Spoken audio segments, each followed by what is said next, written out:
Hello, I'm Milan Shravinsky. Welcome on board the Eastern Express. As always, I hope you enjoy the journey. On this episode, we're focusing on a region that often flies under the radar, but now, here on Eastern Express, it is Central Asia, the land of yurts, vast steppes, and apparently skyrocketing military budgets. Who knew, right? It is a region where the windswept landscapes are now echoing with the sounds of cash registers ringing in the arms markets. In 2023 alone, these nations collectively shelled out a whopping $1.8 billion on military spending. Why the sudden splurge on weaponry then? Well, let's take a look at our latest report to find out more. Military spending in Central Asia is rising, yet despite the build-up, experts doubt that regional stability will increase. Just in 2023, Kazakhstan, Kyrgyzstan and Tajikistan spent $1.8 billion on their militaries. Kazakhstan's military budget made up 0.5% of its GDP, Kyrgyzstan's 1.5% and Tajikistan's 1%. Kyrgyzstan in particular has significantly modernized its army, spending $1.3 billion since 2021 on high-tech weaponry, including drones and air defense systems. This investment has been driven by tense relations with Tajikistan, following conflicts in April 2021 and September 2022. Meanwhile, Tajikistan has bolstered its military capabilities with drone production and various purchases. Other countries in the region are also increasing their military budgets. Kazakhstan's defense spending rose by 8.8% year-on-year, while Uzbekistan allocated an additional $260 million last year. Both countries aim to modernize their armies with advanced weaponry by 2030. Local officials cite conflicts in Ukraine, Armenia and Azerbaijan, local border disputes and instability in Afghanistan as reasons for the build-up. Historically, Russia was the region's primary arms supplier. Now, as the geopolitical landscape is shifting, countries like Turkey, Iran, the UAE, the US, China, Germany, France and Belarus emerge as business partners for the Central Asian republics. Experts hold conflicting views on the impact of the ongoing militarization. While some see it as a potential cause of conflict, others believe it has led to more effective dialogue on border issues. Ultimately, while militarization might bolster national defense, it is unlikely to enhance political tranquility without broader reforms. To ensure long-term stability, Central Asian governments must balance military investments with political and institutional reforms. And now we're zooming in on Central Asia to examine the issue in greater detail. So there has to be a reason for this increase in spending, right? Well, if you ask the officials in these former Soviet republics, they point fingers at regional conflicts, like the war in Ukraine and the Armenia-Azerbaijan tensions. Let's be honest, when you dig a little deeper, it is clear there is a lot more at play. Kyrgyzstan, for instance, has been on a shopping spree, picking up shiny new toys like Bayraktar drones and Mi-17 helicopters.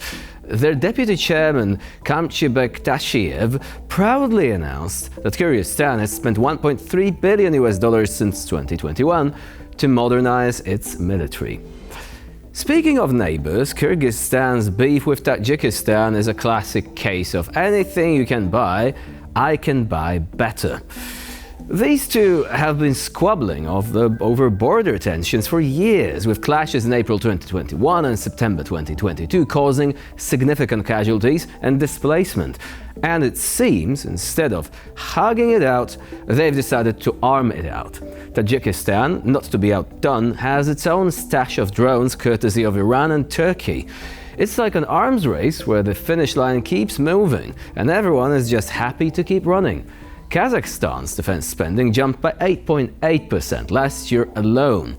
Uzbekistan, the quiet kid in the corner, reportedly allocated an additional $260 million to its defense budget.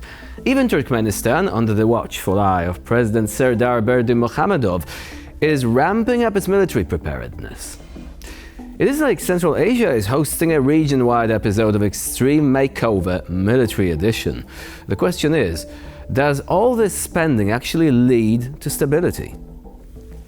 Peter Leonard, a specialist in Central Asian affairs, suggests it's more about prestige than protection, for example. Authoritarian leaders love to flaunt their new equipment during military parades.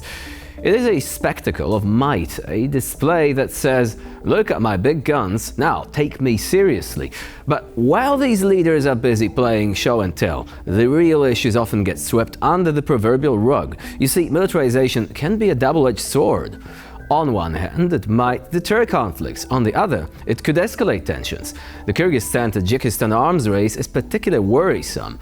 However, this particular arms buildup hasn't necessarily exacerbated tensions, but has instead led to more practical dialogues about border issues. So maybe there is hope that all this militarization could lead to a resolution, or maybe it's just the calm before the storm. The reality is, while Central Asian governments are pumping money into their militaries, they're often neglecting crucial political reforms and institutional development. Take Kazakhstan, for instance. Despite its significant military investments, the country was rocked by nationwide protests back in January 2022. Clearly, having a robust army doesn't prevent domestic unrest when people are unhappy. And what do the residents think? Well, opinions are mixed. Many in Kyrgyzstan's border regions would prefer their government address economic woes rather than buy more weapons. Yet, there is a grudging acceptance that militarization might be necessary to deter conflicts with Tajikistan. It is a classic case of wanting peace but preparing for war. Central Asia is in the midst of an arms race fueled by a cocktail of fear, prestige, and geopolitical maneuvering. Whether this will lead to lasting peace or further conflict remains to be seen. And now, here to shed more light on the issue at hand is Major General Shashi Asthana, international strategic and military analyst. Hello and welcome to TVP World. Hello and pleasure speaking to you and your viewers.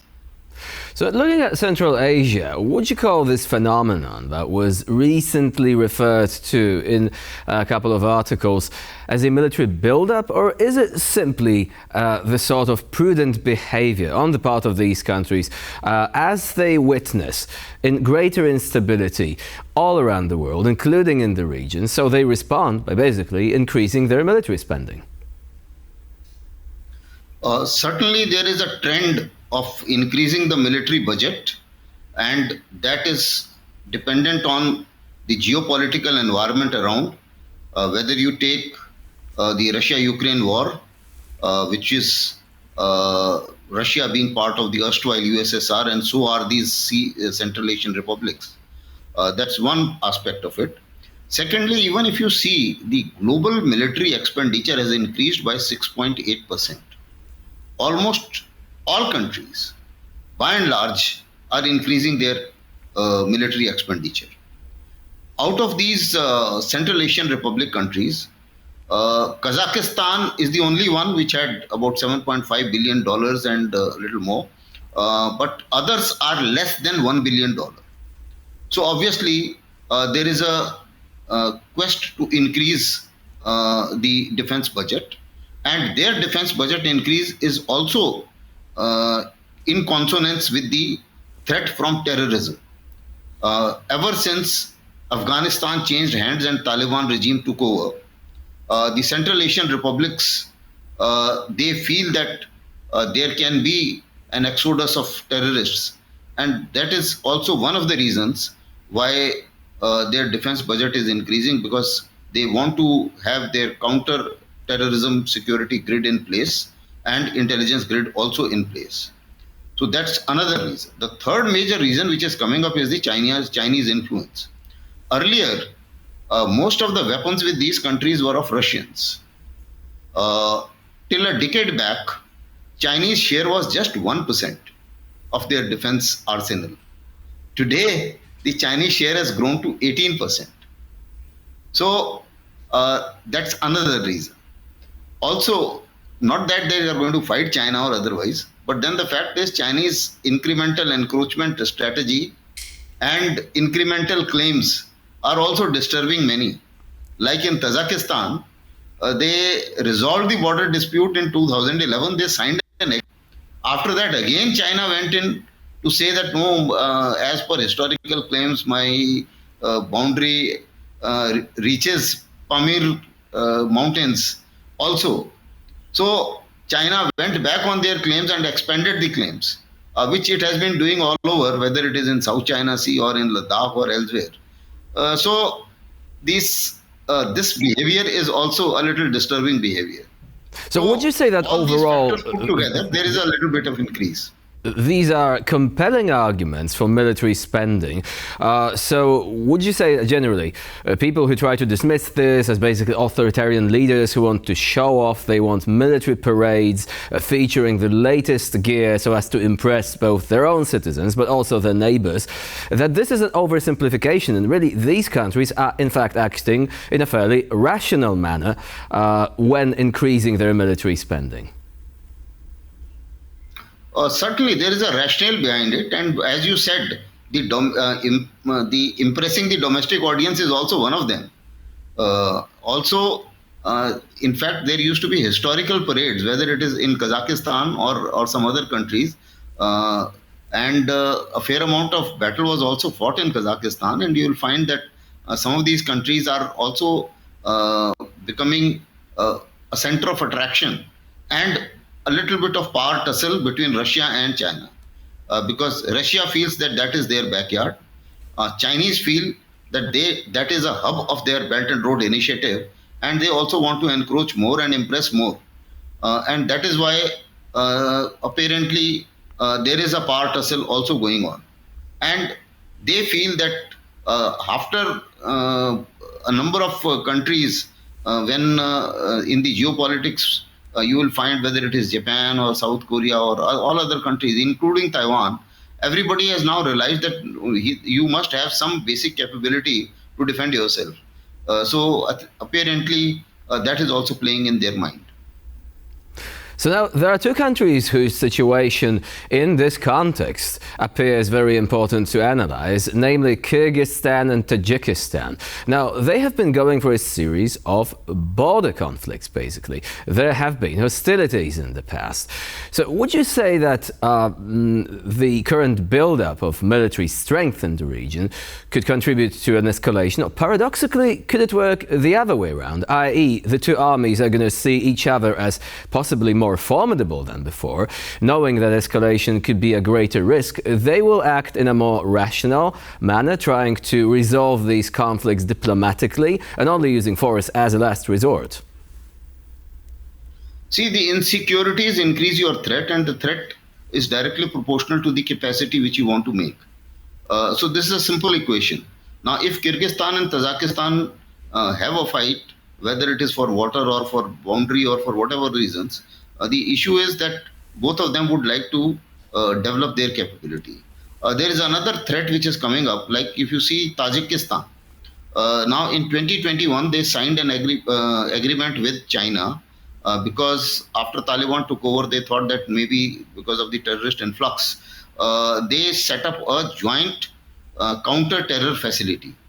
Now, Chinese have actually developed it much more and hijacked the whole issue and developed a military base there. And in this base, you have those towers, watchtowers, and some troops also from China. And this is at 13,000 feet. So, therefore, and which I think Tajikistan is not very happy about, because it is not with their concurrence. The concurrence was only for a joint counter-terror facility. So that's another challenge which is coming up. There is a Russian base there too. And apparently, with the kind of claims which China has made, obviously, Tajiks are also little concerned because of the increasing claim, which they presumed that in 2011 our borders are settled. But if China can increase the claims out of the settled border, certainly there is a level of insecurity. So now, each of these countries is an individual case, right? In some cases, we don't even know the exact amount of spending. Turkmenistan doesn't like to share this information. Uzbekistan is also trying to keep it under wraps. But in general, who would you say is the greatest beneficiary here? Because greater spending necessarily brings in greater opportunities to sell weapons in the region. So you have more willing customers, and it is only natural that countries which have weapons to sell are going to capitalize on that.